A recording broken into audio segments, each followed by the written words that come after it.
মঙ্গলবার প্রদেশ কংগ্রেসের পক্ষ থেকে নেতাজি সুভাষচন্দ্র বসুর 128তম জন্মদিন যথাযোগ্য মর্যাদার সাথে পালন করা হয়। নেতাজি সুভাষচন্দ্র বসুর প্রতিকৃতিতে পুষ্পার্ঘ্য অর্পণ করে শ্রদ্ধা জানান কংগ্রেস নেতৃবৃন্দ। নেতাজি সুভাষচন্দ্র বসুর 128তম জন্মদিন যথাযথ মর্যাদার সাথে পালন করছে কংগ্রেস। নেতাজি সুভাষচন্দ্র বসুর যে প্রেরণা দিয়েছেন সেই পথে এগিয়ে যাচ্ছে কংগ্রেস। তাই এই দিনটি যথাযথ মর্যাদার সাথে কংগ্রেস পালন করে প্রতি বছর। আগামী দিনে নেতাজি সুভাষচন্দ্র বসুর যে স্বপ্ন তা পূরণ করতে পারলেই দেশ এবং রাজ্য এগিয়ে যাবে বলে আশা ব্যক্ত করলেন এক কংগ্রেস নেতৃত্ব।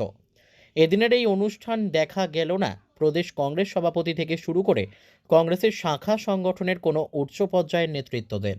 নেতাজি সুভাষচন্দ্র বসুর 128তম জন্মতিথিতে সারা দেশের সহিত আমরা ত্রিপুরা প্রদেশ কংগ্রেস এই দিনটিকে যথাযোগ্য মর্যাদার সহিত আমরা পালন করেছি এবং নেতাজি সুভাষচন্দ্র বোসের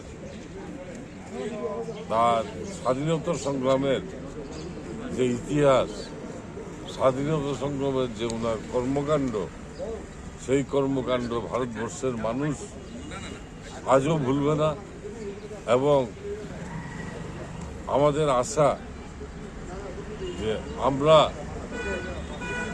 নেতাজি সুভাষচন্দ্র বোসের এই কর্মকাণ্ড সারা রাজ্যে আমরা ছড়িয়ে দিতে পারবো এবং আগামী দিনে ওনার যে স্বপ্ন, সেই স্বপ্নটাকে পূরণ করতে পারলে আমাদের দেশ এবং রাজ্য এগিয়ে যাবে এবং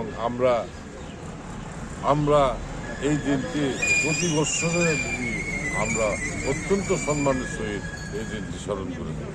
bureau report, news daily Bharat.